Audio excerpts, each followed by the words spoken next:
It's not 5 o'clock yet. 1 minute. Oh, we have 1 minute. No, Karen. I don't know.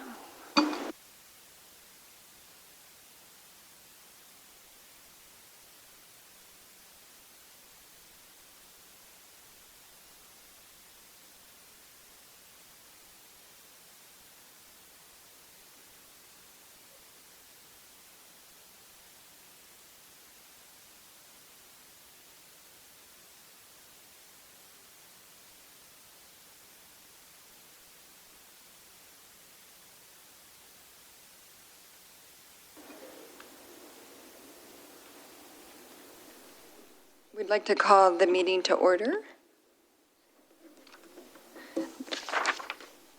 The first item on the work session agenda is a Parks and Recreation Master Plan. Megan and Chris. Good afternoon, Megan Massenminna for Carla Wortman. We are, and this is my colleague, Chris Nordstrom. We're here tonight to go over with you the public hearing presentation tonight for the Parks and Rec Master Plan. As you know, this is part of Ypsilanti Township 2040, so community-based vision, and then updating all plans and policies to implement that vision. And what's been ongoing, and working closely with the Parks Commission, is Chris has been working with them and some members of you to update your recreation plan. And there was a schedule, and Chris will go over the schedule and bring those and bring you up to date on all the proposals in there. However, we wanted to. I'm sorry, I just, for the record, Trustee Wilson and Clerk Rowe isn't here yet. I think they're coming, they're just not here yet. Okay. Just for whoever's doing the minutes. Thanks. But really want to take an opportunity tonight at this work session to talk to you about any questions and concerns that you have for the recreation plan. One of its purposes is to qualify you for grants from the state and federal level. And so there are some deadlines associated with that, which Chris will go over. So I'm going to hand it over to Chris Nordstrom. Good evening. I've had a chance to meet some of you, and some of you, this is my first time talking to you. So if you can go to the first slide for me. Could you give your name? Oh, I'm for sorry. the I'm record? Chris Nordstrom. I'm the landscape architect from Carlisle Wortman, and I've been working on this recreation plan with the steering committee made up mainly of Park Commission members and some staff, and then more recently working with the Park Commission themselves to refine the plan slightly, which I think you've already received the changes that they recommended for the plan. And those have been added, but are not reflected in the copy of the plan that you have now. Yeah, they are, aren't they? No, the most recent ones we had, I'm not sure if you have that or not. Are they in there? Okay, I apologize. Okay, so Megan started to touch on this a little bit about what is the reason for doing the plan. There's two main reasons, and first off, it's going to guide how the park department operates over the next 5 years. It isn't something that's written in stone. It can be modified as the years go by, as new information comes up, but it is a good guideline for the Park Commission to use to steer what direction they're going with their parks and various amenities. But for all practical purposes, though, this plan does make you eligible for funding through the Michigan Department of Natural Resources. There are 3 primary grant opportunities through the Michigan Department of Natural, through the MDNR. The first one is the Michigan Natural Resources Trust Fund, or MNRTF. That's a fund that can get you up to $300,000 with a 25% match. If you were using that for acquisition purposes, the fund is unlimited. But again, you do have at least a minimum of 25% match required. Recreation Passport is one that you may be familiar with. Whenever you get a new driver's license, there's a box that you can check that goes to funding state parks. And those funds are used to fund this Recreation Passport grant. It's a little bit smaller. It's $150,000 maximum. And again, a 25% match is required. And then the third fund is the Land and Water Conservation Fund. That's actually a federal fund, and there's some question as to whether or not that's going to be funded this year.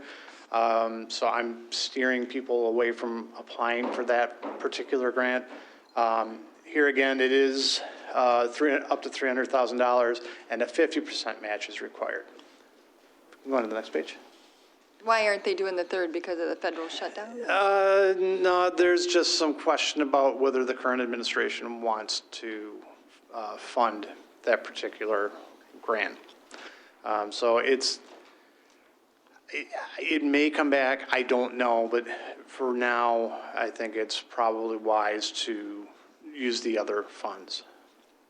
So as Megan said, we have been working on this for quite a while now.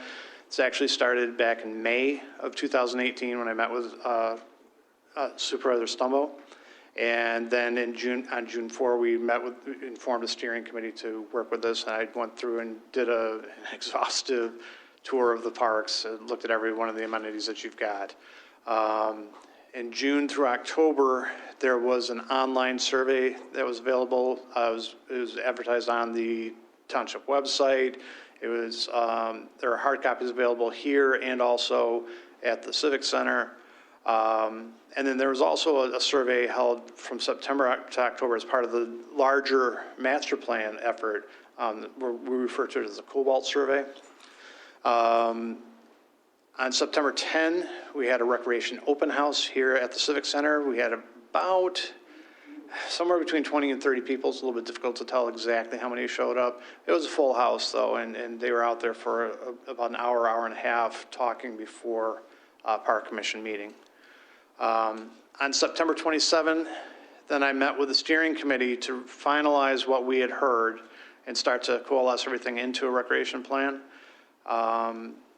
On October 16 through 19, we had the design workshop as part, again, of the larger master plan effort, and I got a lot of really valuable information from residents there. So that then went into some revisions of the plan. November 11, we had a draft that was available for the steering committee to review, and then the official review period started on November 29. So that plan has been available online. It was advertised in the Washington Legal News. We had hard copies at the library here and at the community center as well.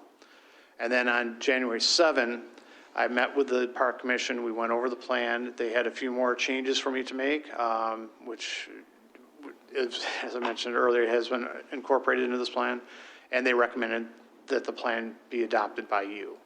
So we are here tonight.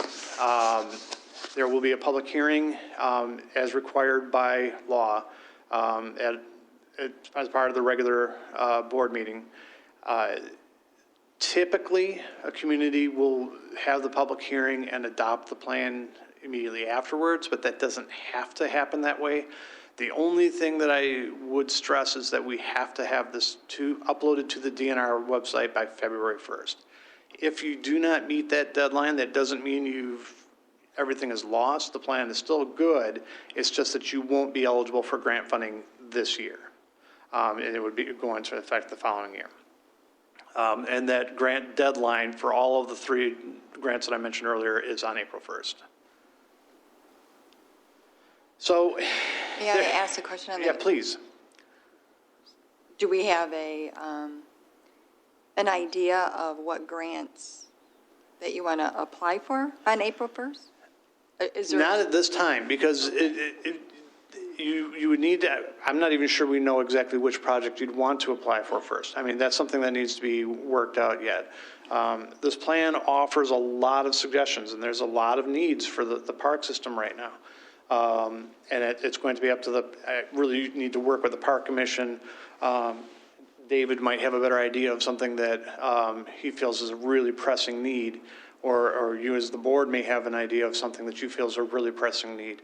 I would recommend that if you are considering applying for a grant, you start that process today. How can you start a grant process if you don't know what we're... Well, that's my point. These do take quite a while to complete, or they're fairly involved. And you do need a lot of community buy-in.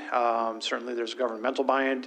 Let's say, for example, you decided you wanted to complete the border-to-border trail down by North Hydro Park. Well, you would want to have certainly the Washington County Parks and Rec involved with that, because when you get intergovernmental cooperation like that, your score goes up as you apply for grants. You would need to work with the school district because one of the routes that I had seen was proposed to go by their property. You obviously need park commission buy-in. You want resident buy-in as much as possible. You want to try to bring in cycling groups, pedestrian groups. All these different wheels are in motion that you need to kind of bring them all together and have one cohesive plan to show. Can we get grants for replacement of existing playground? Yeah, absolutely. And so there it is. What you'd want to think about is which ones do you want to go for. So it's just a matter of really having a clear vision for what you want, because I can tell you that last year the grant application or the grant pool was as competitive as I've seen. I worked on a couple of different applications that were out there and didn't win on either of them, and they were scores that would have won in previous years. It's really difficult. You need to, so don't go into it just saying, well, we've got until April 1st to get this done. That's no problem. It is something that I would I would recommend you start as soon as the plan is adopted. Start thinking about exactly what you want, and then really lay that out. Get your drawings done. Get your community buy-in, et cetera. And then so really you're applying for not April 2019, but April 2020 would be the smarter option. Okay. Thank you. I'm sorry, Madam Chair. Yes. Quick question. Do you have any insight on some of the ones that have won grants? What type of projects? The DNR, we're in a transition with the new governor in place. It's going to be a little bit interesting to see what they want to do. For the past however many years now, the focus has been on getting the Iron Belt Trail completed. So any Iron Belt, one of the things I noted when I looked through the grant applications this year is that almost any I take that back, any project that mentioned they were part of the Iron Belt Trail got funded. One of the challenges, there are certain components of the grant application that you just don't have any control over, such as median income. Ypsilanti Township is not going to be as high as others, so that may be a benefit to you, but you're not as low as some of the others either. I know that a lot of communities further north where that median income is much lower, they get added points for that. I did see, so there were certainly a lot of trail projects. Water trail projects were something that seemed to be very popular this year too. I did see several park projects though. But generally, the thing that the DNR likes to see is connectivity. So if you've got, let's say you wanted to do Fort Heritage, something there, I don't know. If you can show that there's a good connection to that park, that goes a long way towards helping your score. If you are improving that connectivity, that goes even farther. So they still like to look at trail projects as much as they can. Regional and statewide trails are by far getting the highest scores. It's just the way that the grant application is weighted. Okay, any other questions or, okay. So there's a lot of information in this recreation plan. You've got 28 parks or recreation facilities with a lot of things going on at those parks, and you've got a lot of people that really like what they have, what you see. And then one of the things I can say without any hesitation is that for the most part, people are very happy with their parks. They serve a vital purpose within the community. They are your green space, because Ypsilanti Township just doesn't have a lot of open green space where people can go and escape to. 78% of the respondents of the survey, and I'm going to refer to the SurveyMonkey survey that we did more than the Cobalt survey, simply because that was a little bit more in depth. That was one that had, I think we had 40 odd questions on there. So there's a lot of information that I could glean from that. most of the respondents, 75%, felt that your parks meet the needs of their family. And 69% said that you have the right number of parks. And I tend to agree with that. I think looking at recreation trends across the country, even projecting forward to 2040, you're right about where you need to be as far as the acreage and number of parks. So I think that's great. And then if you look at the Cobalt survey, which was a part of, was actually a statistically valid survey. SurveyMonkey wasn't. I will say that right now. SurveyMonkey was something that, even though we advertised it widely across the community, it is not a statistically significant sample. The Cobalt survey was. And so there was a score of 1 to 10 asking, what do you think about the quality of the recreation programs in the township? And people gave it a 6.8. The variety of recreation programs, 6.6. So that kind of supports what I've been saying. You know, if you think about 70%, 75%, that's right about where you are in that survey too, in a statistically significant sample. Madam Chair, I just had a quick question about that. So if the SurveyMonkey one wasn't statistically accurate, it wasn't a good enough sample, the numbers in the plan are actually reflected from the Cobalt survey? I would. I just want, do the numbers come from both? Or? The numbers come primarily from the SurveyMonkey survey. It's not that it's not good enough. It's just that if you were to talk to a statistician, they would tell you that I can't give you the same level of accuracy about the responses as somebody else who can go out and do random surveys for residents. So it's very, very, every plan I've worked on has used a similar survey setup. There is certainly the risk that there could be a group that comes in and wants to twist numbers. And in fact, I had that happen on one plan where a group of pickleball players decided they wanted pickleball courts.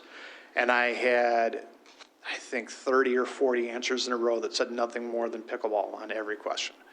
And then just one more follow-up is, do you know a ballpark number, how many people answered the SurveyMonkey? We were at about 100, I think 113. Okay. Comparing that to the numbers you got in the previous plan, where I think you had roughly 500, the difference between the two was that for the previous plan, the survey was sent out as part of the overall master plan, and it went out with the gas bill, I believe, or the tax bill, excuse me. So it really got a little bit more noticed for people. You open up your tax bill and here's this thing saying, take this survey. I will say that 113 is about average. For a community this size, I've had smaller communities have a little bit more. I've had bigger communities have a little bit less. I think you're right on track with that number. There is certainly a slant because the people that took the survey are people that are interested in parks and recreation. So, if you went out door to door, you might see a little bit more, I don't know how to put this. People may not be quite as enthusiastic about the parks, but frankly, those same people would answer a lot of, I don't know, because they haven't used the parks. So I think that what you've got was a good group, and combined with what we've got from the Cobalt survey, from the open house, from the design workshop for the master plan, I feel very confident that the numbers and the responses we got are representative. Can you go to the next slide, please? So I just got done saying that the people are generally happy with their facilities. There was a difference between the parks, depending on the enthusiasm about the parks, depending on where you went. The top four that we received were Ford Heritage, with 82% saying they were happy with it. Green Oaks Golf Course, which isn't technically a parks property, but we included that as part of the recreation just to see what kind of responses we got on that. North Bay Park, and the one that surprised me the most was Huron River Park, which at this point has no access and really no amenities to it other than the fact that it's a nice green space on the lake. The bottom four parks were all small neighborhood parks that have frankly been neglected over the years. Pine Park, Harris Park. Rambling Road Park surprised me a little bit because it's a little bit larger, but I think that was something that reflected that the people used the park and they felt it could be better. And then Wendell Holmes Park, same sort of situation there.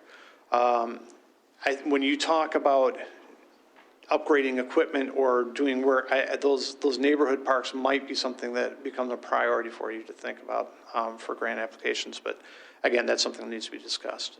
Do you think they knew the different names of the parks?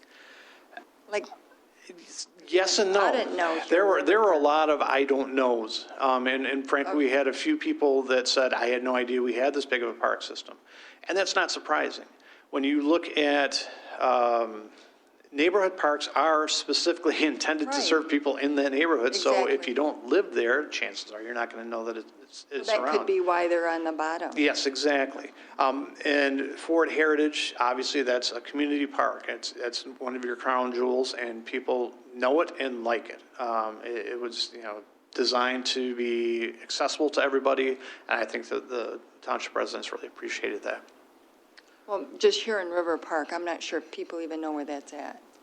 They got it mixed up with Fort Lake. I don't know what they. I'm not sure, but that was the score that we got. They weren't even over there. So I was surprised by it myself. I can't speak to why.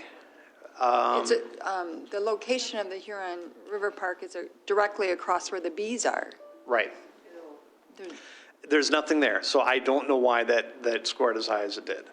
The only thing I can think is there may be some people that really wanted to go hike around, but it's again, it is possible they just got it mixed up. I don't know what to tell you. Madam Chair? Yeah. Yeah, just a quick question. Over at the bottom 4 facilities, where you have that picture? Yes. Of that Go slide? back, I'm sorry. Look like it's from 1985. Where is that slide at? What park? That's Pine Park. That is Pine Park, okay. That was one that, in my recommendations, looking at that particular neighborhood, that was one that stood out in my mind. Okay, yeah, 'cause that slide stands out. That's been on the recreation commission as well. Yeah, okay. Frankly, and this is my opinion only, I almost wonder if there's any reason to have playground equipment there, because as I looked around, all the houses had backyards. I saw playground equipment behind 3 or 4 houses just within view shot of the park itself. It might be one of those situations where you do something a little bit more creative. Maybe the idea of putting an art piece in the park. Maybe this is a place where you could do some kind of like a rain garden or some other kind of stormwater detention or some kind of ecological exhibit that people can see and go, oh, that's kind of nice, putting native plants. Something to make it stand out a little bit more. It might be, and I recommended this for several of the smaller parks, simple as putting in just a gazebo for people to go sit down, and maybe you have community gardens around it. Although if you put community gardens there, I guarantee the deer will have a field day with it. So I think that for some of those neighborhood parks, it's going to take a little bit of creative thinking. And one of the things that actually was rightly brought up at the Park Commission meeting, and I had put into the plan, but I think it needed a little bit more emphasis, was it's going to be important to work with the neighbors on those parks to come up with ideas for what do you want to see there. Pine Park has, again, going back to them, that one is an example. There's a trail right across the street with a big sign that says this is for residents only. So it becomes a question of, do they want this to be a focal point for the community, or is it something that would be better off? I don't want to say taking it off of the coffers of the Park Commission, but maybe doing something to reduce the maintenance costs for them, and just make it something different, some kind of I'll use the Ann Arbor as an example. There was a rain garden put in a few years ago with these giant fish sculptures, and it's right next to now a new high-rise one up there. And it's unique, and people know it, even though it's tucked away and you wouldn't find it otherwise. That might be something where Pine would do well, again, using some kind of an art piece or something like that. But that's something that you need to discuss over the next year or 2 or 3 and decide what you want to do with that. So the most important value, and I can't stress this enough, was maintaining existing parks. That just, I heard that over and over again at all the meetings we had. It came up in the comments. And then on this question, when we asked what is the most important value for you, I think it was almost unanimous. Protecting natural resources also scored very high with a 91% rate, and access to paths and trails scored very high as well. And none of that surprises me. For the next 5 years, I think the primary focus for the Park Commission should be maintaining and upgrading the existing equipment, rather than looking at any new huge expenditures. You want to try to focus on getting what you have up to snuff, because there are some spots that are a little bit rougher than others. The most requested amenities was Walking East Trail. That was at 67%. A rustic walking path, sort of like what you have at Hewins Creek, and restrooms came up over and over again. Just more in the conversations and less on the survey. So it's, when I see 54% is what showed up in the survey, I don't think that's as reflective as what I heard talking to people. And then it dropped down pretty quickly after that, with fitness and exercise trails at 36% and nature center at 35%. The nature center was, again, a little bit surprising to me. Madam Chair? Yes. I have a question, especially when it comes to restrooms.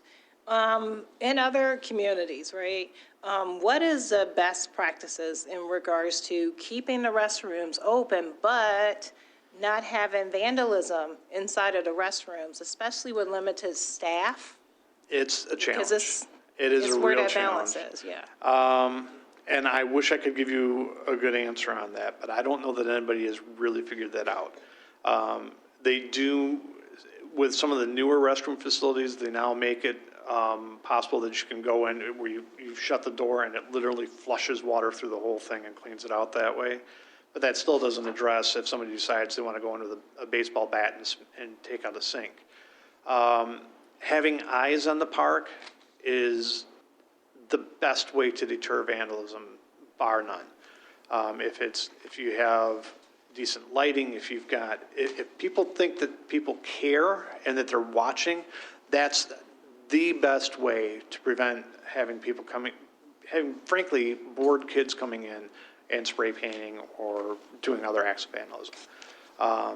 Where you've got a park that's a little bit more tucked away, it becomes exponentially harder to do that. So with bathrooms in particular,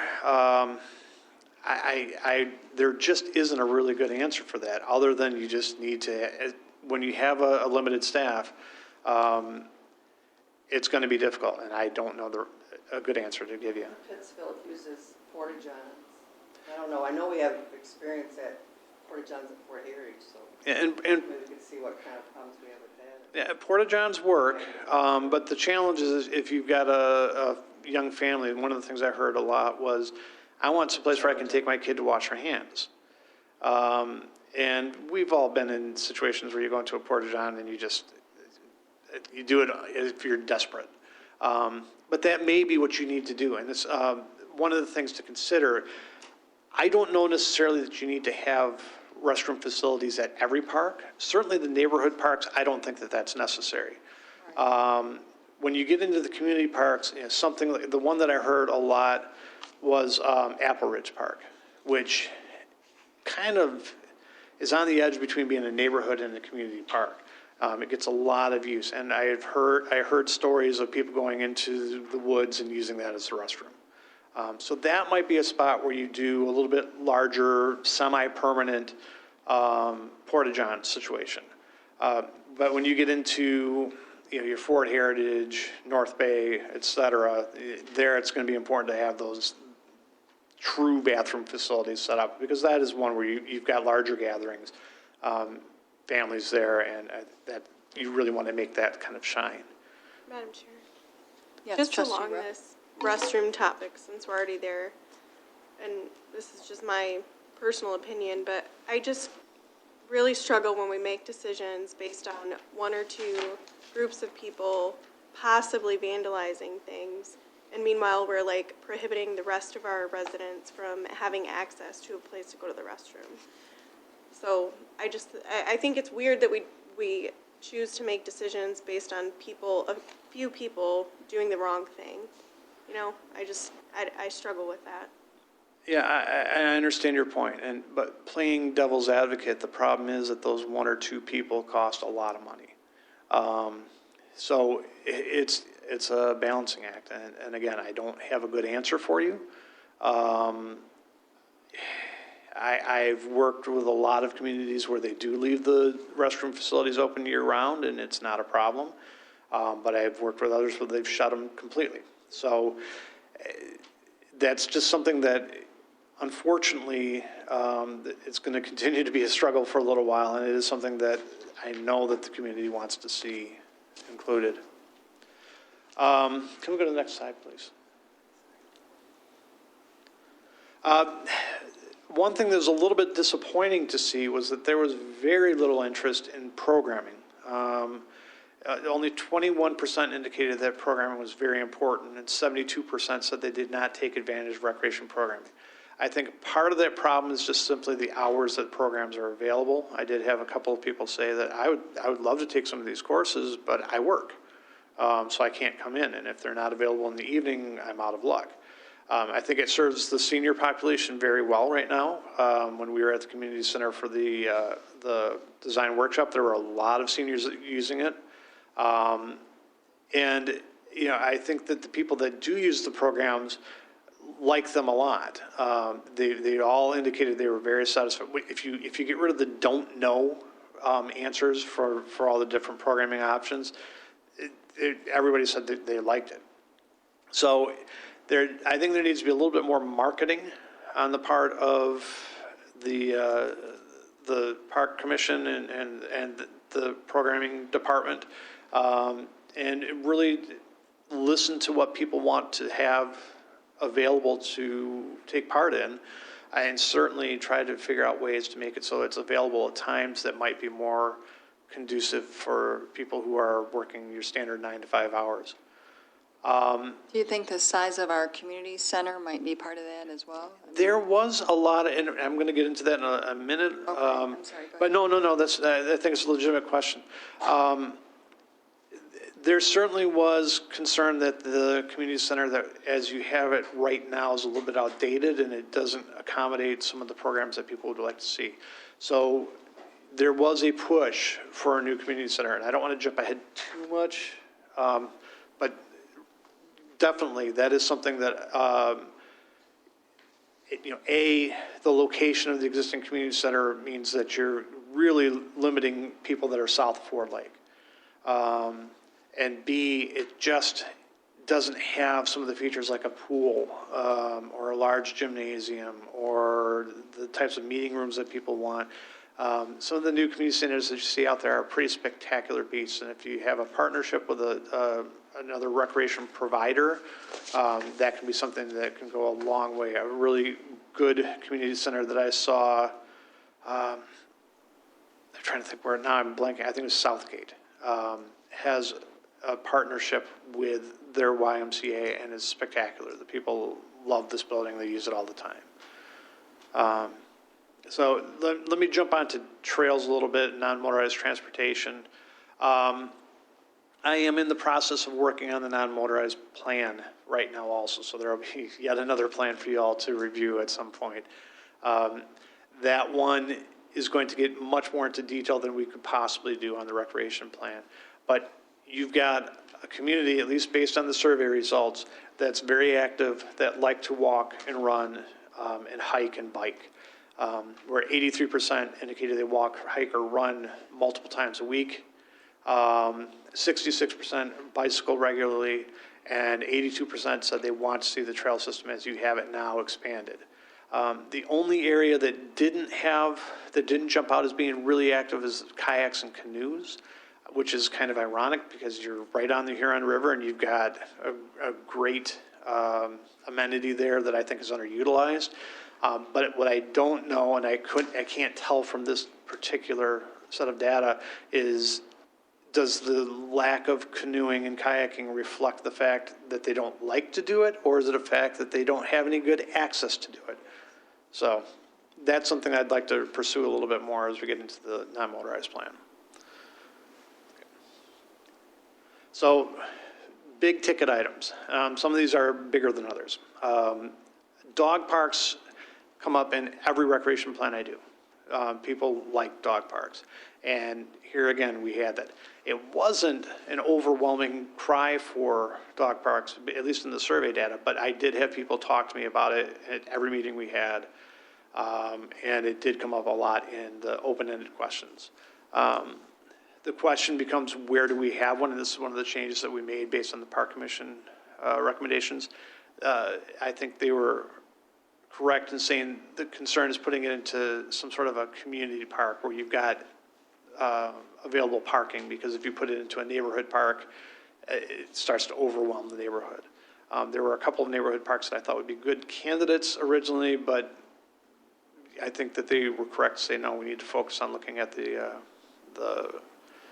community parks. Splash pad was another one, and the splash pad is a big expense. What people looked at, or were asking us to look at, was Canton, where they don't have a giant rolling hills style splash pad, but they do have smaller ones that people can just walk into for free and let their kids play around on a hot day. So it might have a few fountains shooting up, and there's a lot of different options for that. I can say that you can expect to spend about $200,000 minimum for a splash pad. And then you've got ongoing expenses to keep in mind too. So here, the new community center and gym, that was one that was brought up, again, a couple different times. And I think I covered that fairly. If we want to talk about it more, I can, but certainly that is something that it's going to be a big expense. And I think the one thing that was the most interesting for me was we asked people, would you support a millage that would fund acquisition, development, and maintenance of Ypsilanti Township parks? And basically, 93% said yes. The question of what level would you support, I've got the numbers up here. The majority were saying up to 0.25 mil, but even almost 31% they would support up to 1 mil. So that may be something you want to consider over the next 5 years. Is that a way to guarantee you've got a continued level of financial support for your parks, for maintenance, to help beef up staff, and to do development of equipment as needed? Madam Chair, I just had a question. Just a minute. Sure. Would you rather us, I'm going to ask this question to see, would you rather do the presentation and then have us ask questions? Because I think we all have questions. Or just do it as we go? I think. No, I'm not asking you, I'm asking him, like, how does it Either way is fine. I think this work session is I'd like to have it while it's fresh in your mind, rather than getting to the end and having to jump back. I think that's probably a better way to do it. Everyone's different. Heather? Just about the millage, the percentages, those again come from both surveys, because I don't know, did we ask about the millage on the monkey survey? No, this was just, it's on the Survey Monkey survey, yep. And I know I asked how many people for the Survey Monkey, but do you know ballpark, the Cobalt survey, how many people did it? I don't know that. Do you know? It was, I think, 520 is the number that I remember. And that was a statistically valid sample. We had some difficulty getting that. There was a couple waves that went out. So anything over 500 was what we were looking for in terms of having that statistically valid sample. Thank you. Madam Chair? Yes, I trustee. had a couple of questions, well, one question in particularly, about dog parks and splash pads. Now, dog parks in particularly, I noticed that Washtenaw has at least, I know they have Swift Run, but in the same aspect, I did a Google search, and I know that's not unscientific. It looked like they may have at least one more inside of Washtenaw County. And so my question is, when it comes to dog parks, because of the fact of, area and any type of liability and maintenance, would it be best for communities to partner more so on a county basis with the dog parks than trying to do them themselves? I think it's always a good idea to partner with Washtenaw County Parks if you can, and I don't care what kind of park you're talking about, because they've got a level of funding available that is, far beyond what any individual community can do. That being said, they're being asked to fund a lot of different projects, so there's always that risk of, no, we just can't do that one right now. Especially, I think the argument from them would be, we've got Swift Run right there. It's a mile outside of the township borders. I do think you could argue, though, hey, look, we've got North Hydro, South Hydro Park that's got parking on it. South Hydro doesn't have parking, obviously, but maybe that would be something where you could consider a dog park there. It'd be on the river, so you're not disturbing any neighbors with barking dogs. Having it on the river is potentially a question ecologically, but the way that it's set up right now, you've got the river wall there. I don't think you're going to have too much of an issue. That's just an example of one spot that might work. I think it'd be a great idea if you can get the county to work with you on that. But that's what I was talking about earlier when we were talking about grants. Having those types of partnerships is going to be critical to getting that grant. And I know they would like to work with Ypsilanti Township. They've had a good working relationship with you on the border trail, and they'd like to continue that on other projects. Okay, thank you. And then last but not least, splash pad. Because I know obviously there was a big dream of a big splash pad. And obviously it was a dream. But moving on, when you're talking about smaller splash pads, do you have like a little bit of, I guess you could say, a history in regards to smaller splash pads still being able to service the population that, would be interested inside of splash pads? I think when you first put in a splash pad, you're going to be overwhelmed with visitors. Brownstown Township is a good example of that, where they put one in recently, I think like 4 years ago, and they got to the point where they had to do a residents-only policy for most of the time, and then started charging people to come and use it because there were lines, out the door. So for the first splash pad you put in, I would anticipate that there's going to be heavy, heavy demand. That being said, I have seen other communities where they do put in these smaller,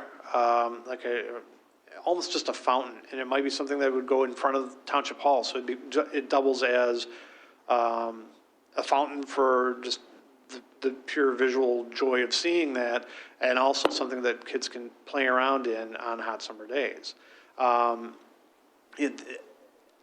There are a number of companies out there. They've got a lot of really creative ideas for how you can work with that. But I don't know that one small one by itself is going to serve the purpose that you want, because there is so much pent-up demand for it. So if you were to put one in, I think maybe two of them, one on the north side, one on the south side somewhere. Again, probably focusing on community parks, so maybe Loon Feather and maybe Ford Heritage would be good ones. But something, you do need to think in terms of how can we serve the entire community, because you are so divided by Ford Lake. It really makes it difficult for people to get around into these different amenities as they're put in. Thank you.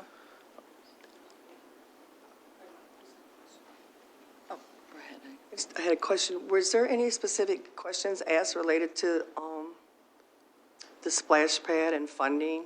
Like, would people be willing to fund that? 'Cause I know- Funding, no. Monica said it was a dream for the big one, but Yeah, I think it could be a reality. But I know I think their numbers came up to around 400,000 to build a really nice one. Yeah, and I think you could get a really nice one for about half that price. I mean, they were doing a pretty substantial piece of equipment the and stuff, maintenance. right? The ongoing That's what- maintenance is an issue, and depending on what type of splash pad you're talking about, like a Rolling Hills, you need to have staff on hand the entire time that thing is operating. If it's something smaller, like the ones they have in Canton, where the kids are just basically running around on a rubber pad and there's water coming up and maybe there's like a fountain spraying water down, then you don't need to necessarily have a lifeguard on duty at all times. I think they were if I remember right, they were looking at one that took one staff person. Okay. But my question was there any questions around the funding of this? No, we didn't specifically ask, would you fund a splash pad? That was, I think the millage was kind of, Something worth asking? yeah. for When operation? was the survey taken? Was it before the new millages were voted in? Well, you saw the timeline, so, yeah, it happened during, it was September through, basically, through October, so, yeah, a little bit before. Their new bills. And that would be, so I will say that if you do consider a millage, it may be worth doing another informal survey, but send it out with the tax bill and say, we are considering this for the Parks Department, would you consider it? And see what kind of response you get that way. So I know it's really important that we put in this plan things that we would like to apply for grants. So if I understood what I read and I understood what you just said, we're not adding new parks. We're just. No. So maintaining what we currently have is one of the top priorities, is that? Correct. So I agree with that. I hope the board, I don't know, for the next 5 years, is Yeah, this? and again, one Because we thing need to prioritize as a board with funding, with the park commission, and it's hard Absolutely. if you have all these things on a list, but you really don't have priority. Number one, is it, because I also read that it's the bike path and non-motorized path is very, very important, and that's in every survey we do that comes up. So, is that a would you say that's a priority? I would say that trails and paths were number one overall.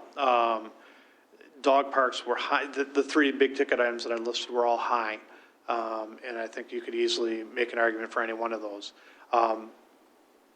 Let me be clear, though, this is a 5-year plan. It sounds like a lot of time, but I think we all know 5 years goes by like that. Oh, no. And so, you've got a year or two of planning ahead of you and deciding what are those things that we want to go for and determining exactly what kind of funding you want to pursue. Are you going to go for grants? With trails, you've got additional grants that are available to you, such as TAP grants, which is a transportation alternative program. So there's a lot to think about, and I can't. There was so much that's in here that it is going to be difficult, and prioritizing it is going to be something that you'll have to do, to work actively with the Park Commission on, to determine really what are the number one things you need to work on and focus on that. But I think overall, it goes maintenance, Right. then trails, and then from there, you've got some big wish items, and then a lot of, I'll give you one example that I can think of off the top of my head is North Bay Park and the boardwalk there, which is spectacular. I really enjoyed walking on that. But that boardwalk is getting to the point where you're going to have more and more maintenance on that, and you have to think about how much do we need to have saved up to keep that up to safe levels. And then it becomes, well, if we start to replace things, do we want to go back and use wood again, which is going to break down in 10 to 15 years, or do we want to use something like Trex or some other composite material that might last a little bit longer, but it's a little bit more expensive? Actually, it's a lot bit more expensive. So there are a number of items that you need to, it all kind of keeps coming back to that maintenance and really thinking about setting money aside to take care of these problems as they come up, or have that fund available before it becomes a problem, so you can do preventative maintenance and make the equipment last a lot longer. So I read through it, and the last plan actually had priorities, like number one is this.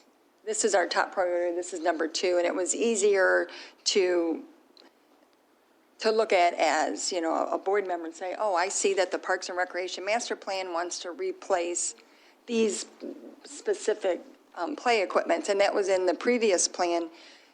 This plan doesn't, it's not updated as far as what we have replaced, so we need to change. It said it's supposed to be done in 2018, and we did complete the installation of 5 new playscapes, or I don't know what you call them. I call them playscapes, play. So we just need to update that, and it was based on the previous plan. On page, so my concern is that we get everything in here in order to apply for grants, right? Right. That's what you need us to do. Yeah, it's, the reason for this is to show that there was apply for- interest in getting certain projects done.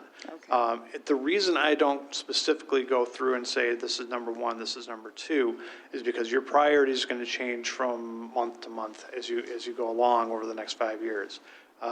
You may decide at some point that this piece of play equipment absolutely needs to be replaced, and we want to get. So we still funding. have that old plan that is expiring that we can still use as.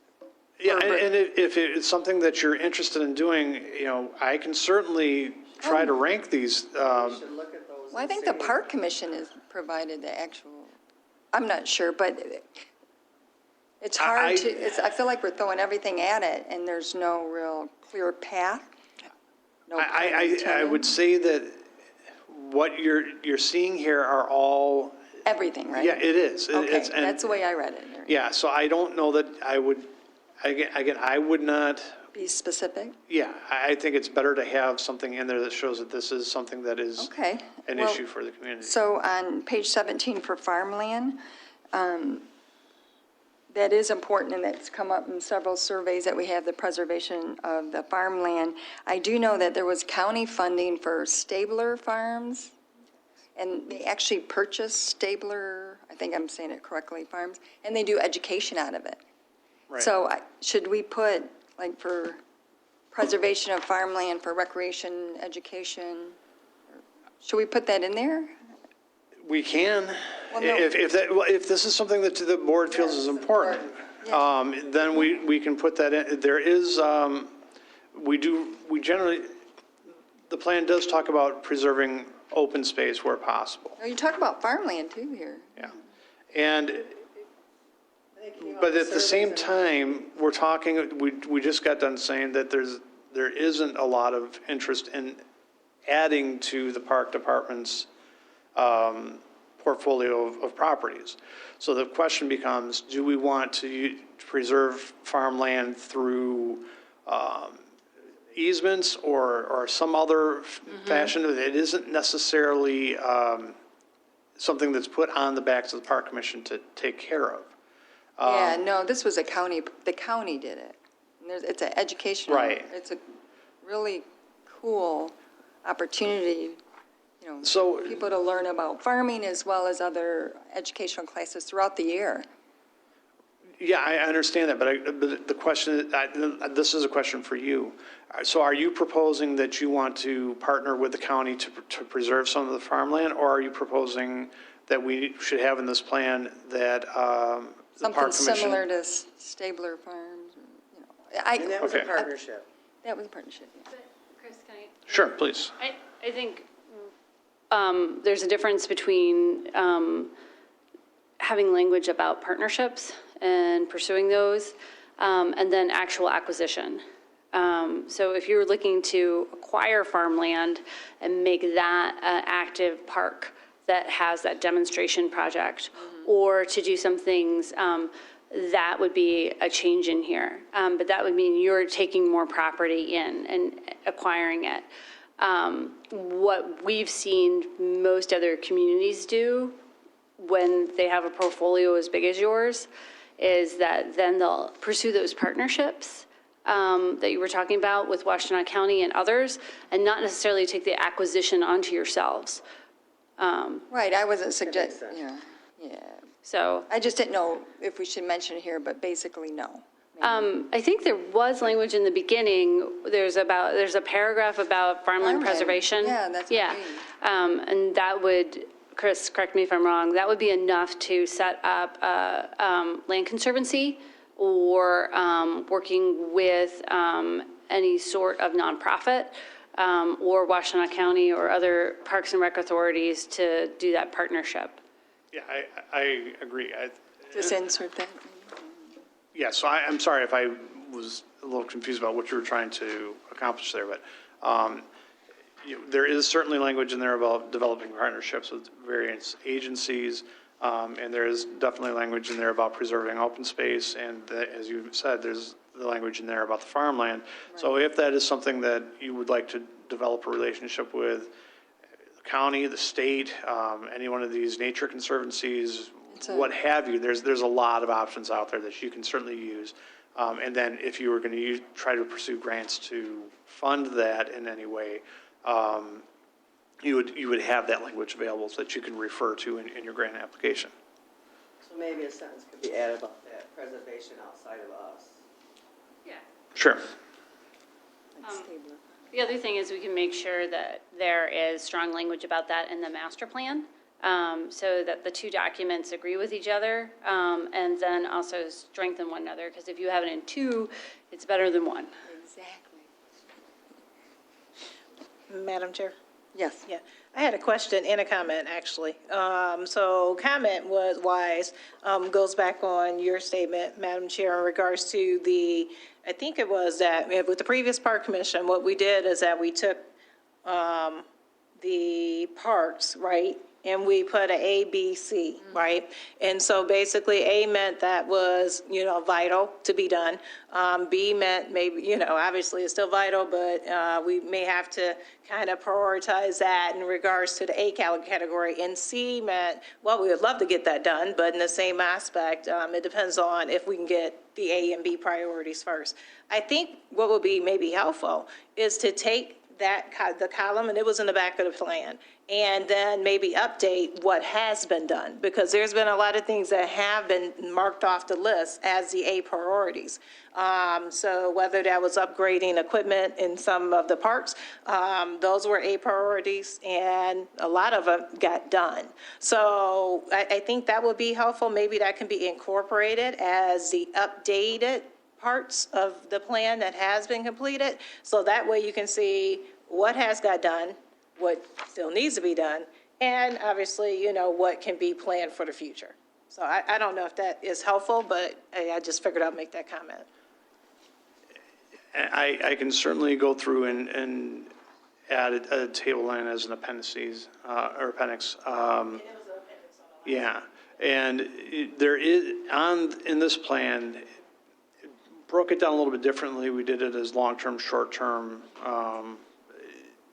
projects, medium-term, with the same concept rather than saying that this is an A priority, because it's just something that isn't quite as pressing. That was the approach I took on this particular plan, and I tried to incorporate everything that was in the previous plan. So if there is something that, but it certainly wouldn't hurt to have from the previous plan showing what was accomplished. That's fine.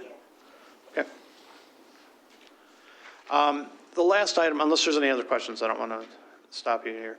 But the last item I just wanted to talk about briefly was, in my mind, the most controversial proposal in the plan was for Sugarbrook Park. As a bit of background, we heard from a few people, several neighbors actually, they were concerned about crime in the park, and that crime is primarily there because of the actual configuration. I'm going to use my laser pointer here. If you look in I don't see there it is. The way this park is configured is there's a large, basically empty space back here. Right now, there's a ballpark, or a ball field right in this area. The concern was that if somebody was, a ne'er-do-well was going to try to get through here, they could come back and go through any one of these properties down in this area. And anybody that was patrolling along the road would not be able to see them. So the steering committee and I talked about it a little bit, and one of the ideas that came out of that meeting was to divest part of the park, extend Heather Ridge out into the park, so it's a cul-de-sac, and then the part where you've divested, make that available for single-family housing. These lots that are shown are about the same size as the lots on adjacent streets. And then take the existing equipment, which is here, move it into this area, upgrade it, and upgrade the existing basketball court.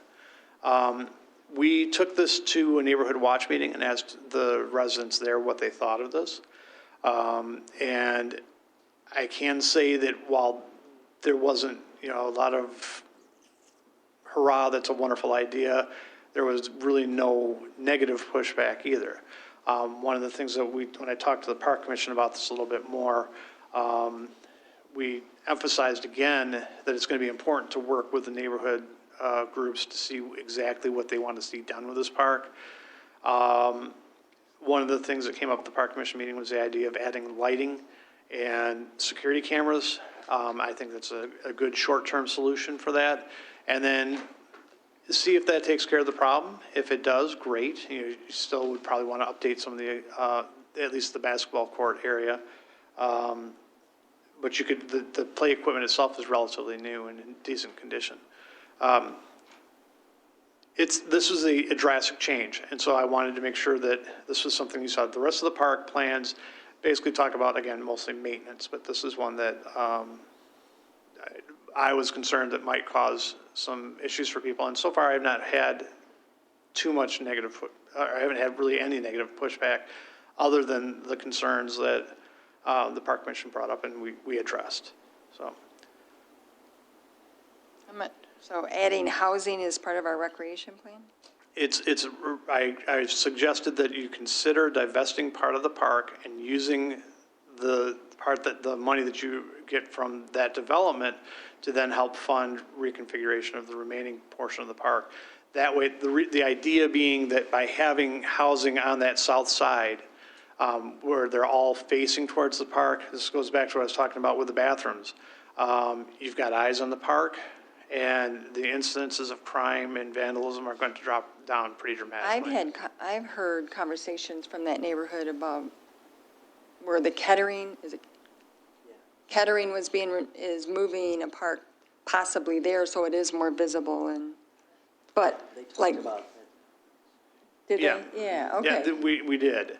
And I didn't want to. We don't own it. but Exactly. I heard that as an idea. We did add in our language in here saying, or emphasizing that we need to work with Ypsilanti school system to see if there's any opportunities for joint recreation. And whether that happens or not, to me, the Kettering parcel is a great idea. It's centrally located. It would make a really nice park.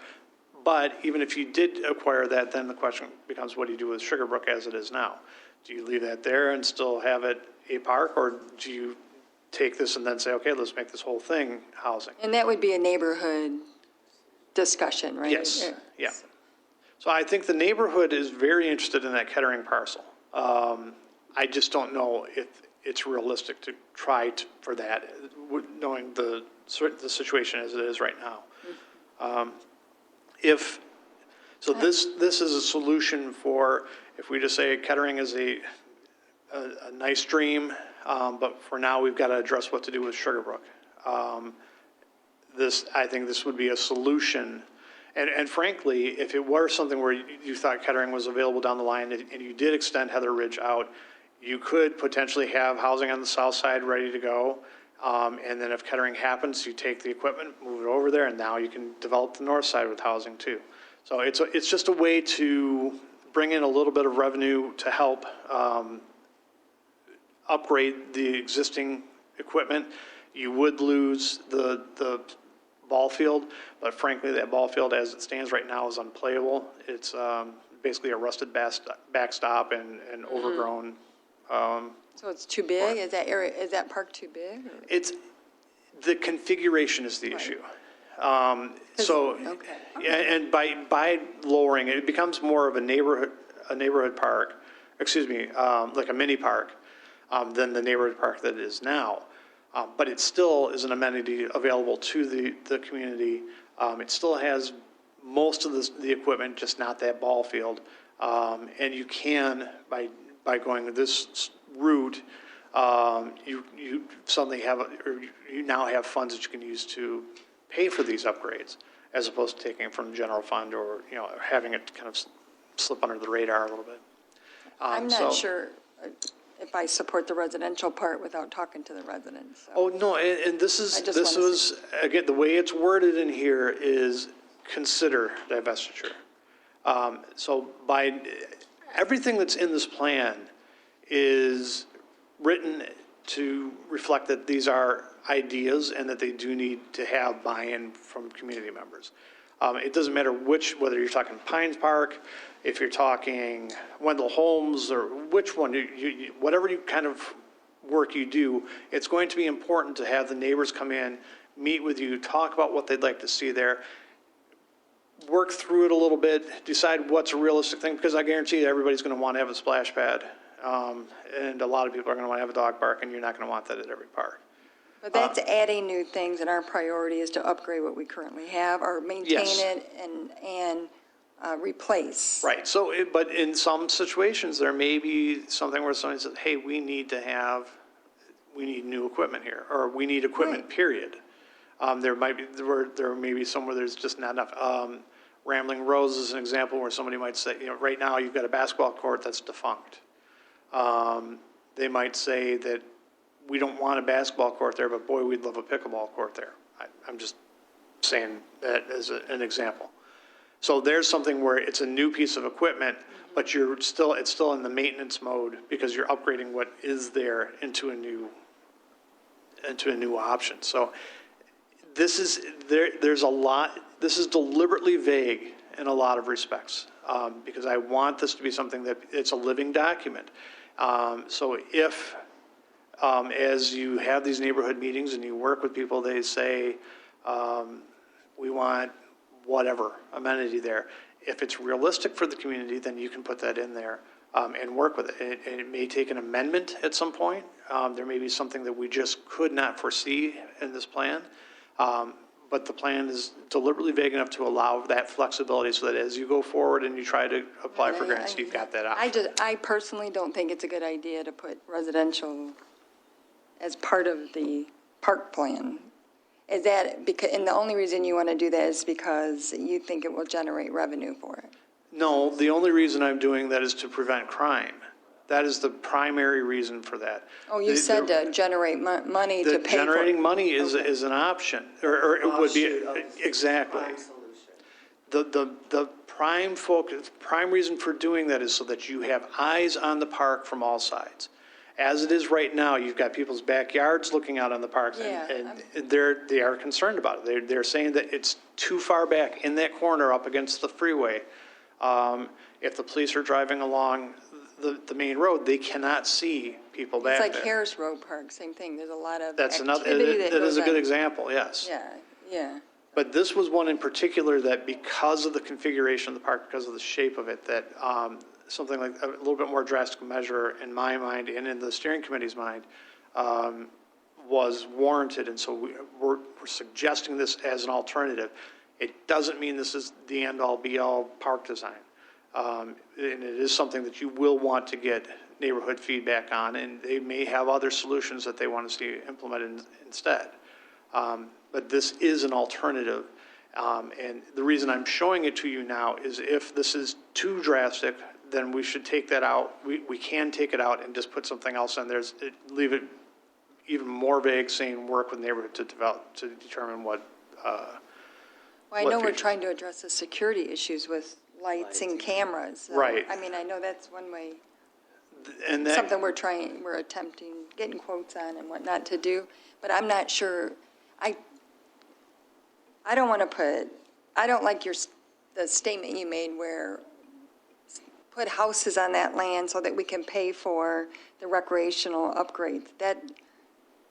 I don't like that model. That was a spin-off. I don't think that was the goal. I mean, that No. wasn't what drove it. It was- And I apologize if I gave that impression. I Okay. did not mean to. Yeah, it was just, that's not in the plan, what he just said, but it was like. Oh, okay. It's yeah. not No. early, so we gotta- let's do this to make money.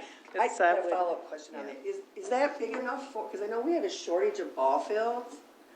I know like from all the crime that we've dealt with for a million years around here, the solution is to get people out on the streets, in the, wherever it is, because then you don't have it, because they're using it. So I was just wondering, is that big enough to put, that if, maybe working with the Little League, because they took, they could build a new field there, is it big enough for that? Or? There is a field on there right I now, don't know if so. it's regulation, Little League play, or, I know there's a shortage of fields. Yeah, there is. Yeah, I can't tell you if it's regulation or not. I mean, it could be, That could be option. if you did that, then you'd have to think about parking.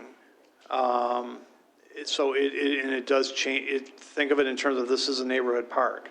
So you've got houses all around there and, Well, I might be the only one, so that's, no, and I. That's fine. I think it's okay to leave it, that it's an alternative, but one of the things I want to just really stress, and I think it's really important to go back to, because you did put specific things. Sugarbrook's one of them, alternative, Pine, just looking at Pine, you just said rain garden and stuff, but there's a whole list of things. I personally think if we put a really decent sized play structure for both age groups, the toddlers and the other ones in that park, then that would really be that's another alternative. So I think it's really important, because people are going to take those separately, whether they're looking at Pines Park, just like the Park Commission said, don't put dog park in there because they're going to Sure. say that's where you want it. And they're going to do the same thing with the specifics. So I think it's really important, I would like to see added to every one of those neighborhood parks, that there'll be a survey done together with neighborhood meetings before any decisions are made, that they'll be neighborhood driven on what happened. Because the regional ones are different. That's kind of like community-based, how we should decide.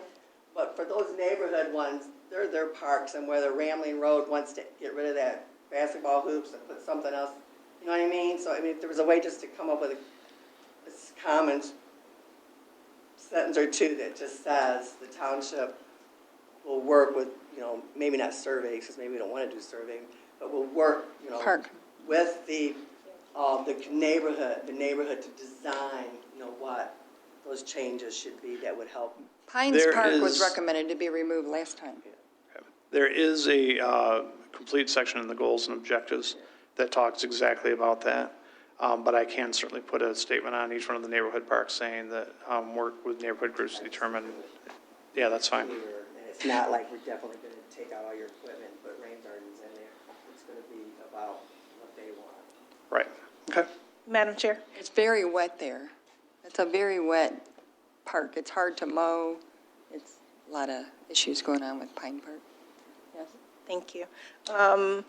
Extending Heather Ridge, I wanted to get particularly on that issue, especially when it relates to Sugarbrook Park, because I think about the fact that the street is extended over by, well, it's a street, but in the same aspect, Lakeside Park, Lakeview.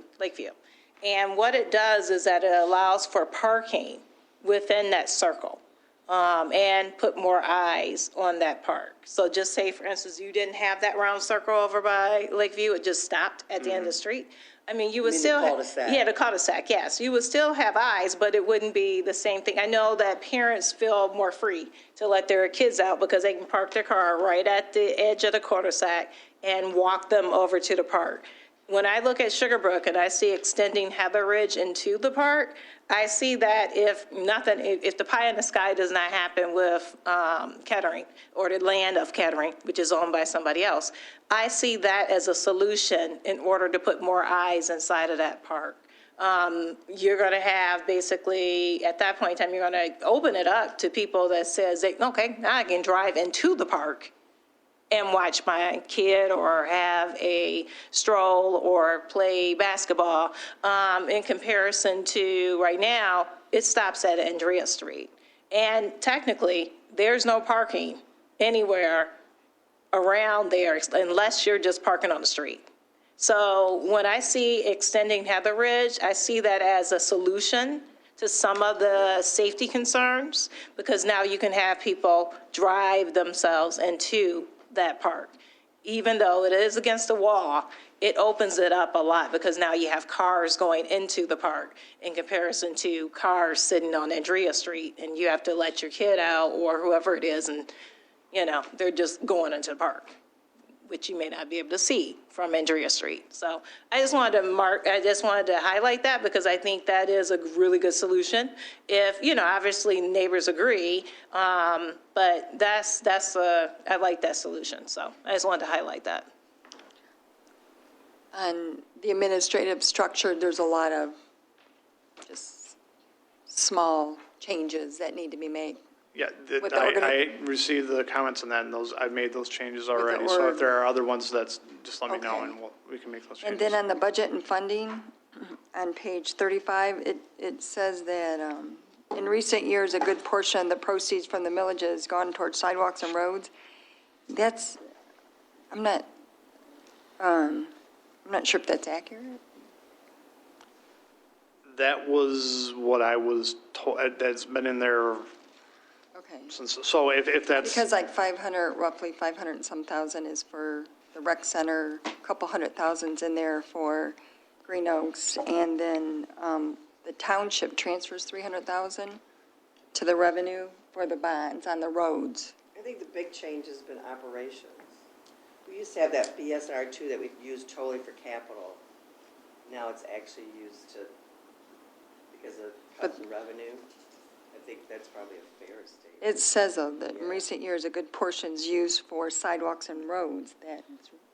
We did 900,000 out of general fund for roads, and there's a bond payment that's made, but it's halved with that fund pays 300. But we can clean that up. I just Okay. wanted to point that out. And I know time is short, but I tried to get through everything, and I have, like other comments that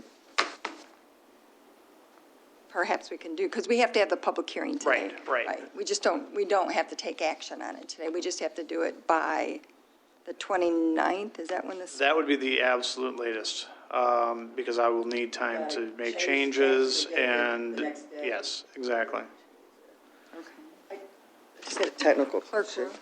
I just had a technical question. Brenda and I were talking, or Supervisor Stillman and I were talking earlier today, is that like the Park Commission, when they approved the resolution, but then they added several things, which there's a lot of comments that have been made tonight that we can add, and then there's more. I know that at least the supervisor has more, that she wants to get through the whole entire thing, and I don't know, is it possible to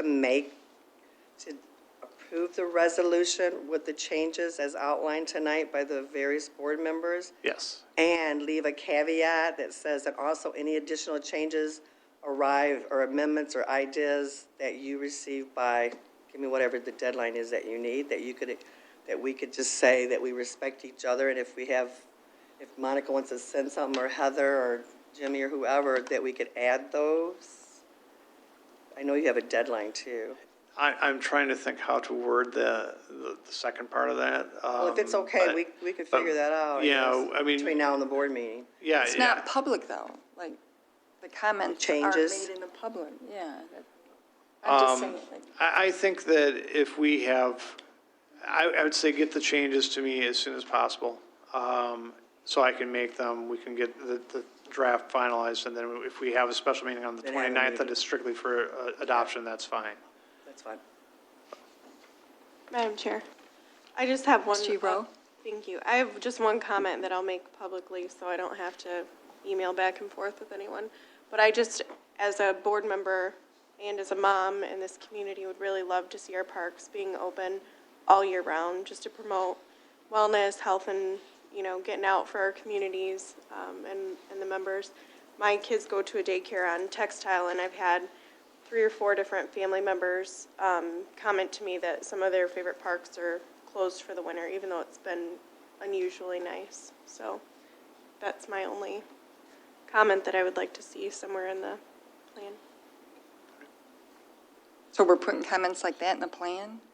Because if we can, then I I'll, just wanted to make a comment. Okay. That's it. well, you said put it in the plan, so I Well, didn't not know. put it in the plan. I'm just telling you what I think, so I don't have to email you later, so we don't have to do all this emailing stuff. Okay. No, I would, yeah. I would like to yeah, I have mean- a meeting again. Okay. Yeah, I think that what would be helpful to me is, part of the reason why we had the steering committee was to have a central repository for comments as they come up from the park commission. And if there's a way to have, The steering committee? yeah, I don't know if if we have the comments funneled through one of you, whether it be you, Brenda, or Monica, or whomever. And so that we can then say, these are the changes that we want to see in the plan. And then I can outline exactly, these are the changes that were decided to put in the plan Yeah. by the 29th. And I know we're on a time frame, and because of the, yeah, and normally the township board sets a public hearing, and then we get 30 days to read it and have these kind of discussions. So this is a little bit different than how it is, but I understand why, and things happen, so I understand that. But I still think it's so important, that we get it right. Yeah, and I think one of the things that, because we've had the plan for a really long time, I mean, we have. But I think the difference is, which I think I verbalized to somebody along the way, whether it was Megan or you, I don't know, is that I know as old-time board members, people have been here a while, we're used to that process, to where you come to that meeting, and we even have a separate, work session just with the board. We're used to that. So I know both her and I don't know if anybody else, but we were delaying really what we should have probably, under the new process, been working on sooner and delaying that. And then once you and I started talking about when we were going to have this hearing, I said, well, I better get on. And I've taken this thing home, I think, 3 or 4 nights, so making notes and stuff, which I actually brought a lot of those to the park. That's why I really was pushing it for everybody to come to the park commission meeting, because I knew that we were kind of missing that normal kind of thing. So anyways, but I think this is the solution. If I'm hearing it, you heard a lot of stuff tonight, and maybe you could just do it like the park commission as a list. Yeah, I mean, it As a sounds. list so that we all have it, what we're adding that's from tonight, and then anything else, you just need to give us a deadline of when If absolutely I you were to want those ask prior to the for- 29th, and then we'll have another meeting on the 29th. Is that what I'm hearing everybody say?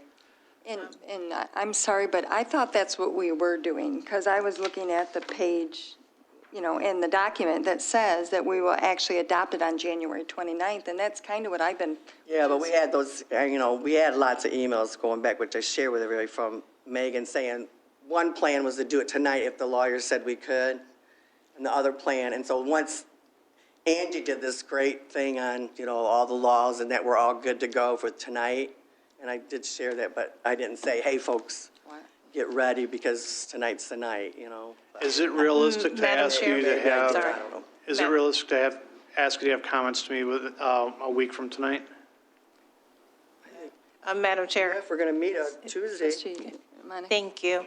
I have no problems with being, I guess you could say, if you want to be the comment depository, if you want to go there. Yeah, if people want to do that, that's fine. I get where, I guess, basically maybe a bit of the confusion is coming up and okay, do this, do this.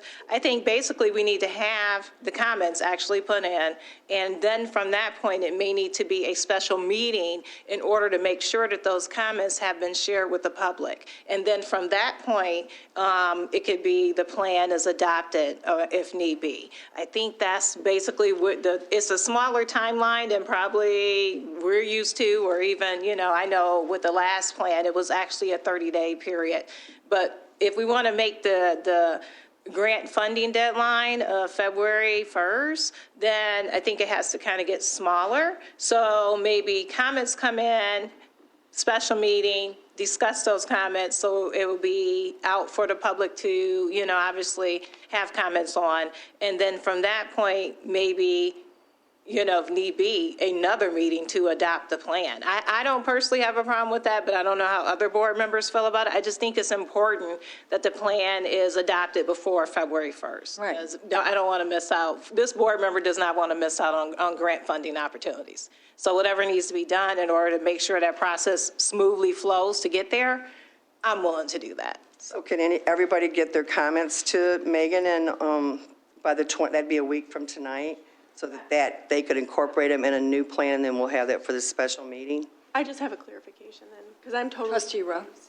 So are we all sending our comments to Monica and then having a special meeting so they're Just send 'em. discussed in public? Or are we sending them to Karen and then just putting them in the plan? Like, I don't understand You what we're should go to doing. Megan and then. And I need I'm clarification. sorry, what I would like to do is, because I find that a lot of times you're going to get conflicting comments. So what I would like to do is ask that you have comments either to Megan and I, or if we want to send it to Monica and have her pass it on to me by next week, Tuesday. That would give me Monday. time, or Monday, that's fine. Monday. Let's just send them That gives me directly. time then to go through, consolidate the changes that are proposed, let you know what those changes are. Then on the 29th, when you have a special meeting, you will approve the plan based on those changes. I Sounds think good. that's a good path forward. Just do like a cheat sheet like you do with the Park Commission, so that we'll know that you included. Right. Is that okay or not? Yes. Trustee Eldridge? Megan's rolling her eyes. She's taking a deep breath. Trustee Eldridge? I apologize, I had to step out of the room for a moment. I've been listening quietly. Did I hear you say that this is a fluid document, that even once it's approved, it can still have changes made along the way? Yes. You can amend the plan at any time. Okay, so I guess I'm just wondering why we're trying to do all this at the 24th hour and not let these folks, we vote on the plan they brought to us, they're the experts. If we need to make additions, deletions, changes in the wording, we can certainly do that after February 1st, if I heard you correctly. Because it's going to be a lot for you to put together if you make changes at the last minute. I think the changes that I've heard, while it sounds like a lot while we're sitting here, are relatively minor. I guess I still get back to the point. If it can be adapted and changed after February 1st because it's a fluid living document, why are we rushing to do all these at the last minute? The only reason I say that is that so that you don't have to worry about doing an addendum later on as you apply for a grant. If there was something that were substantive that needed to be changed, that's where I think having these comments, and frankly, I want to make sure that everybody has read this document and that you are comfortable with what's in there. So that would be my argument for doing it this way. Along your lines, I agree with you that it is, if we're talking about just minor wording changes, I wouldn't worry about doing a special meeting at that point, because then we can say that we approve this plan contingent upon these changes being made. But it sounds like there is enough concern that people want to make sure that we've got everything in there correctly. I don't have a problem coming back on the 29th, and I would just as soon make sure that everybody on the board is satisfied with what we've got here, that you can tell your constituents that you're satisfied with what you got. Can everybody make it on the 29th? So I would just like to make a suggestion about process, if I could. I think what would be best is if everything was emailed to Chris, and that then if there are conflicting statements, he would highlight those in an email back to the board. And then anything else where it was all agreed, it would be put in. And then, Chris, we could turn around a draft. You got everything on Monday of next week. It could be done by Friday. Absolutely. And sent to the clerk's office. So then it could be put out to you on Friday, and that gives you the weekend and 2 days to then review any changes. And while I really do appreciate the effort, I think if everything is, all our I's are dotted and our T's are crossed, we would feel more comfortable as well. Okay. Can everybody make it? Is there a certain time better? No, I can't. I work 7 to 7. Okay. Well, you can send out some. Yeah.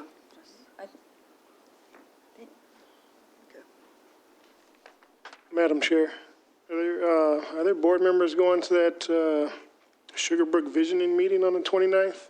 It's in the evening, same day. Oh, I was going. 28th then? Maybe? Well, maybe. I don't know, maybe we can send out a meeting. That's at 6, right? 5:30 to 8. We can have it. You can have it during the day if you want.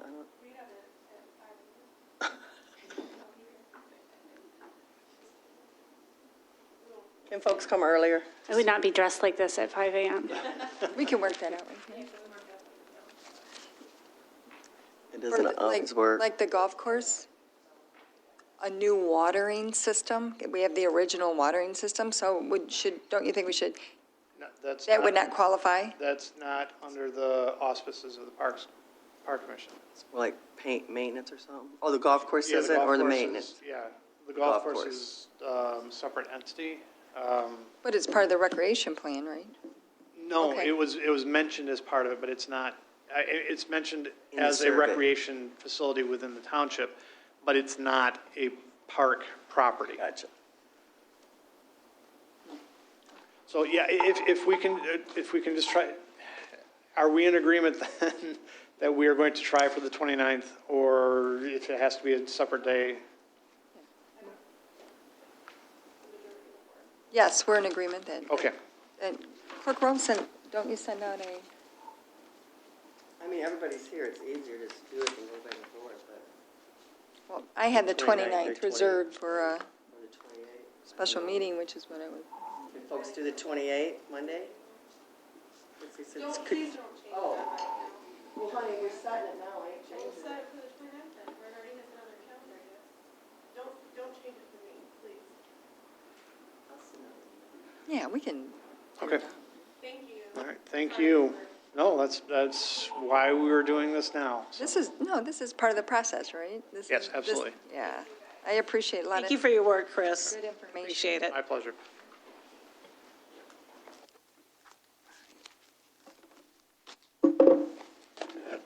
Let me find my agenda.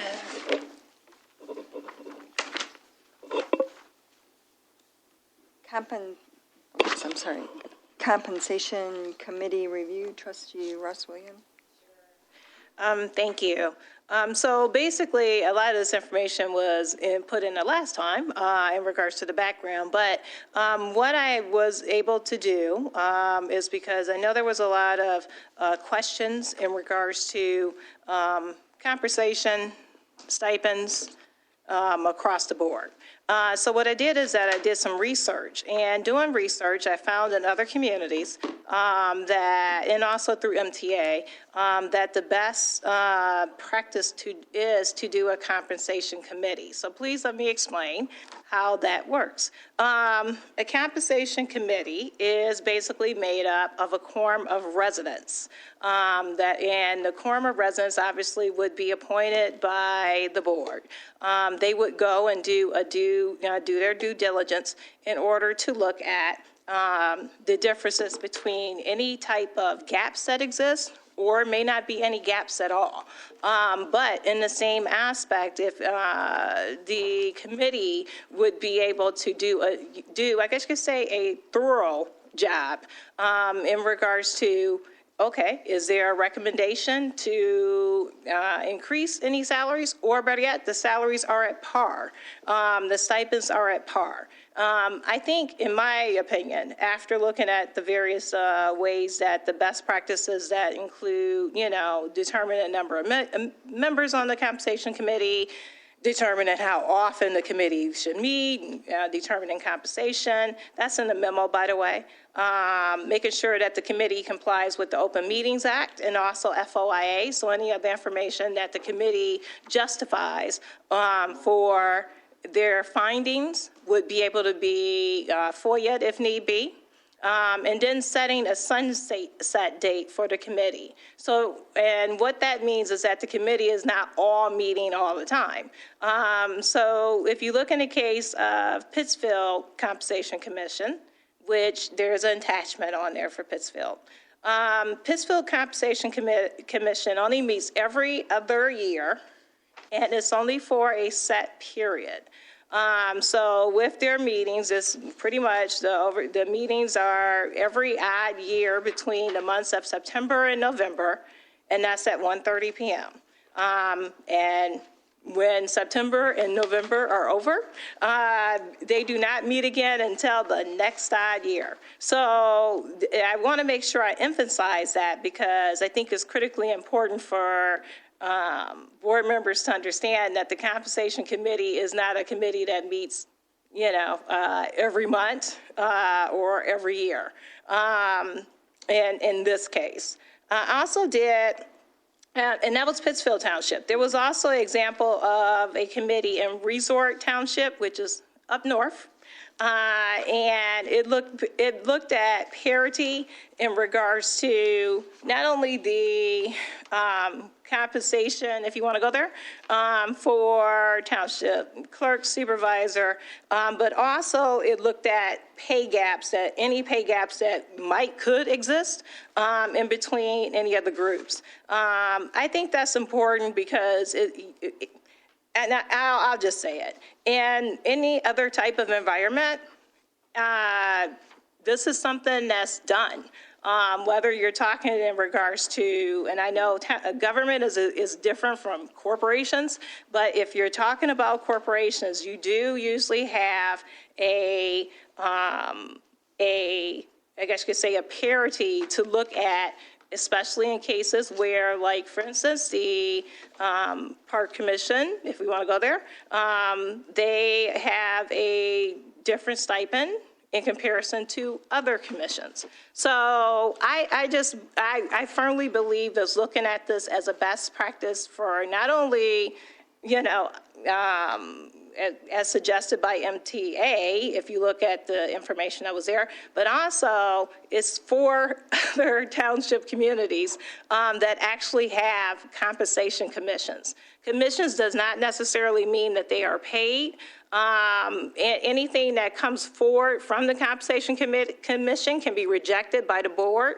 It does not mean that it would have to be adopted, whatever their determination is. And I think that, in my opinion, it's a fair way to look at salaries and also stipends across township government. So I wanted to put that forward as a discussion item for people could discuss that are on the board. Madam Chair. Comments? Monica, you answered one of my questions, and then the other questions were mostly about the members on the board. So if I read correctly in the information you provided, some committees do have board members on them. They as long can. as it's not a majority of a board. Correct. And then what if, like you said, Pittsfield, it says that they meet so infrequently. What happens when, like, say, resident A is on there, we elect her, she's been a long time resident, and then she moves or something out of the township, would that then exclude them from being on the committee? So, yeah, I mean, I would. You could make your own. Yeah, you can make your own rules inside of basically the resolution itself. So, like, for instance, in the case of, let me make sure I got this correct, Marion Township, there's one vacancy. So in Marion Township, the vacancy for that particular commissioner term is December 31st, 2022. So just say that particular person may have moved, right? You could either appoint someone, or the board can appoint someone to serve out the rest of that term, or the board may even decide to leave that position open. It would be up to the board's decision at that point. But if someone is not staying in the community, if they moved for whatever purpose, I would probably say, I'm just saying this board member's opinion, at that point in time, they probably should not be on the compensation committee. And then just the last question, I think I read this in the MTA article, but a majority of the board would appoint the people. Yes, yeah, according to the best practices of MTA. Of MTA, Yes. okay, thank you.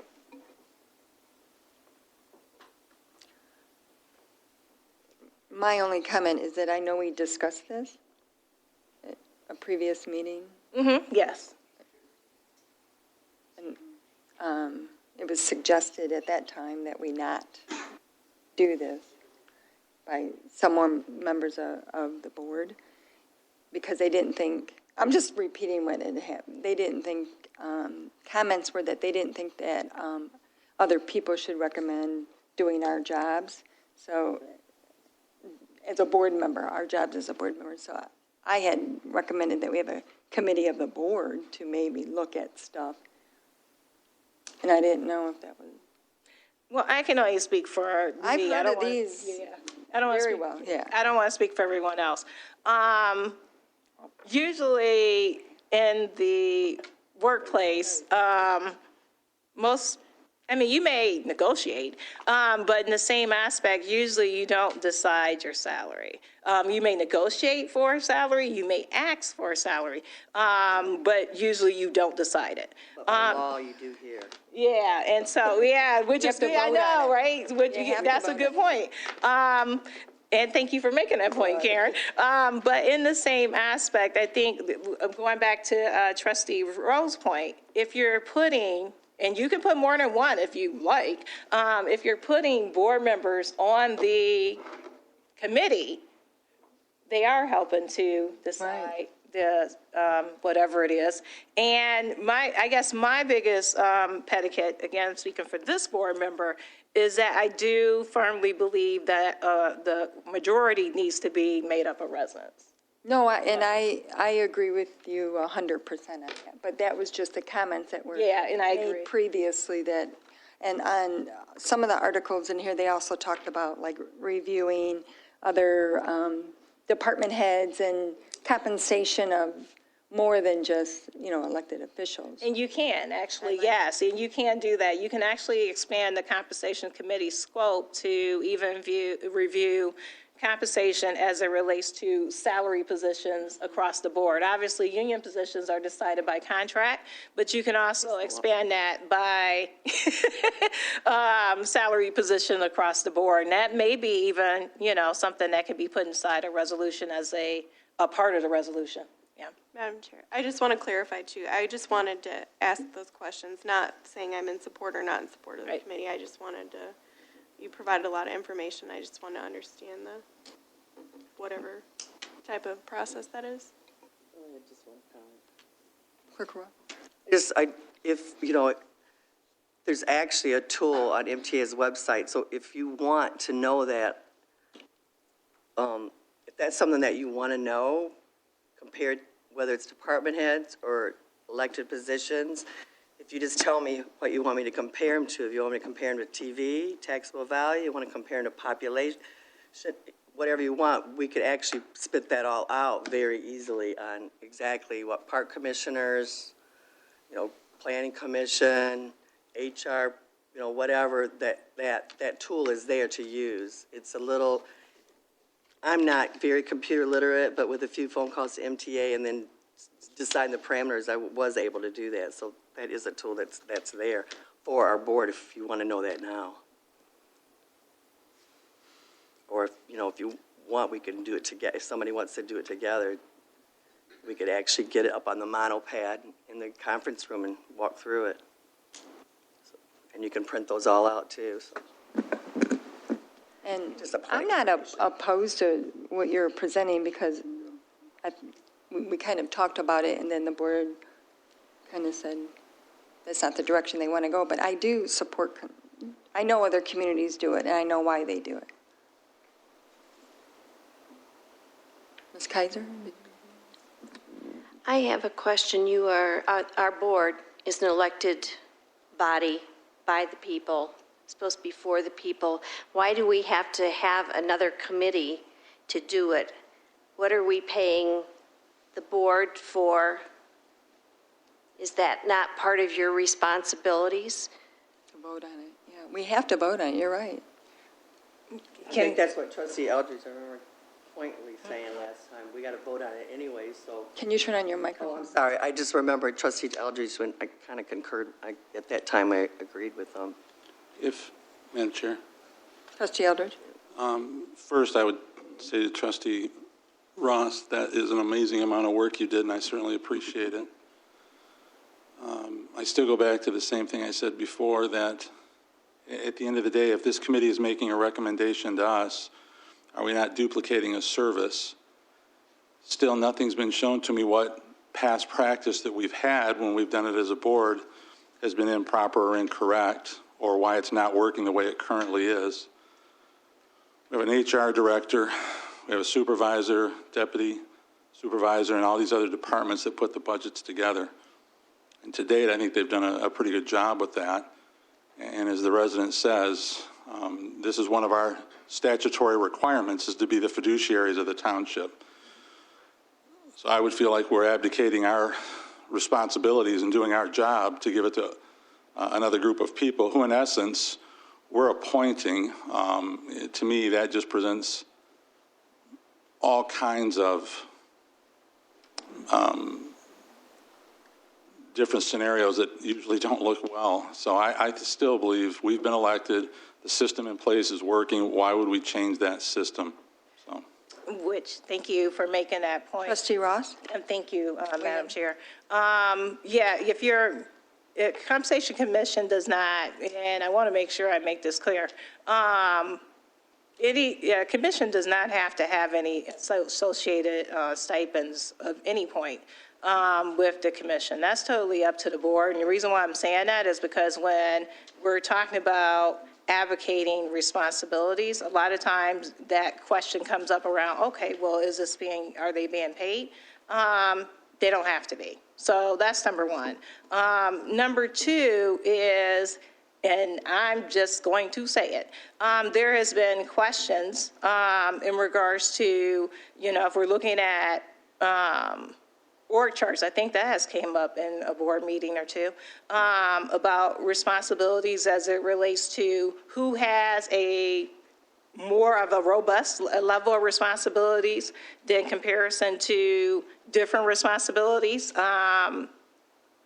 We can't, I have yet to see in my years on this board, have a robust discussion about that. Now, if that's something that the board would like to engage in, I think that would be great, but in the same aspect, it hasn't yet.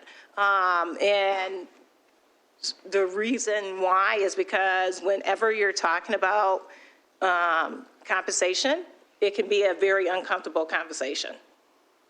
And so with that conversation being uncomfortable, it can be uncomfortable for, I'm going to say it again, board members even engage in that conversation. So if you're having a commission that is FOIA-able, if it's an open meeting, if it's basically everything is still inside of the realm of the public domain, and all the commission is doing is making a recommendation that could be adopted or unadopted by the board, this board member do not see a difference. The difference is that you're taking the discussion and you're actually doing the research in order to confirm or deny if any increases are warranted, which as a board, I don't think we have been able to do that.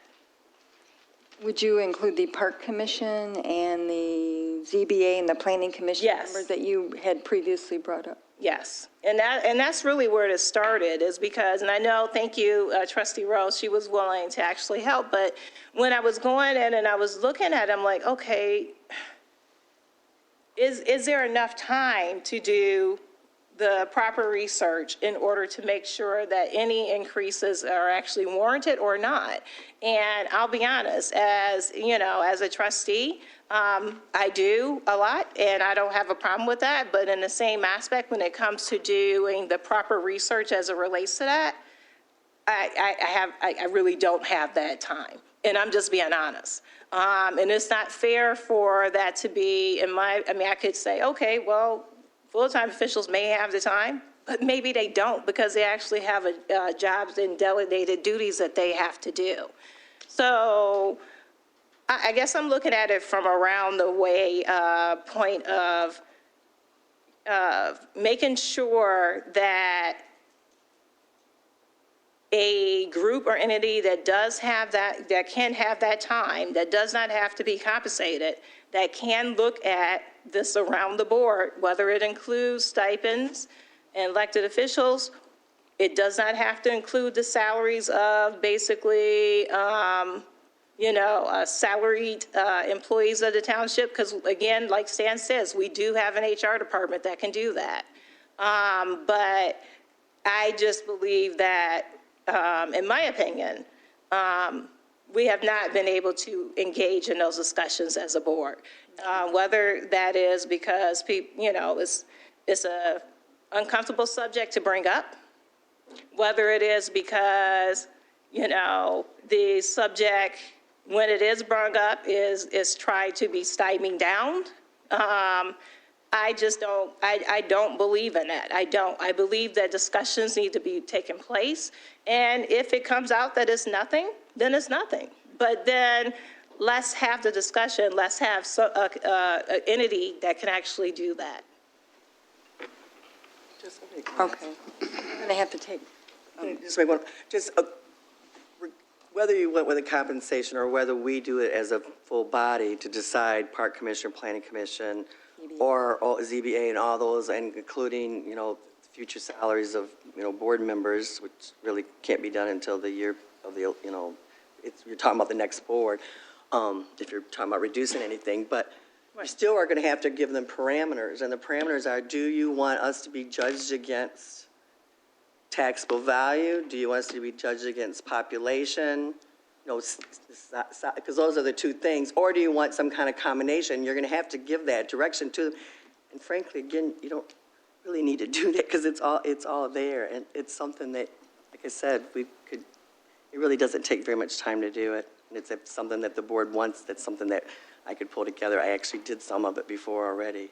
so instead of just putting it in, having a conversation more towards. Yeah, like more of a direction about. Data-driven. Yeah, how do you want your, and frankly, I kind of looked at the Park Commission and Planning Commission, and they're pretty much anywhere between $100 and $25, regardless of, based on population. So it's really, we're not that far off of, of any of those. So I think it's. But Planning Commission and ZBA, we've never looked at. No, I'm just saying, I kind of looked at them real fast on the MTA website. So we could need to play with the parameters a little bit more just to make sure I was right in the TVs and stuff, but it looks like they're anywhere between $100 a meeting to $25, and we're kind of, I think, in the middle of Just it. my last comment is when I was researching. Trustee Rowe. When I was researching for the questions that we discussed last time about the park commissions, a few of the communities that I called, they actually don't meet all year round like our park commission does, so I noted that as being one of them. Yeah, you have to compare apples and apples. Yeah, so, but let's take. Madam Chair, I just want to say that I'm okay with whichever way. If we want to do a committee, I'm okay with that. Or if the board would like to continue its role of past practice, I'm fine with that also. Okay. All right. We're going to take a break, Ms. Kaiser, so could you? Can I just say one thing? Yeah. The board was elected to be for the people and to deal with the good, the bad, and the ugly. And the board should have known when it was elected that there was a lot of time involved in running this community. This isn't a small town of 1,000 people or so. So I don't know why you have to have another group. I trust what this board says and that you should be capable of making these decisions yourself.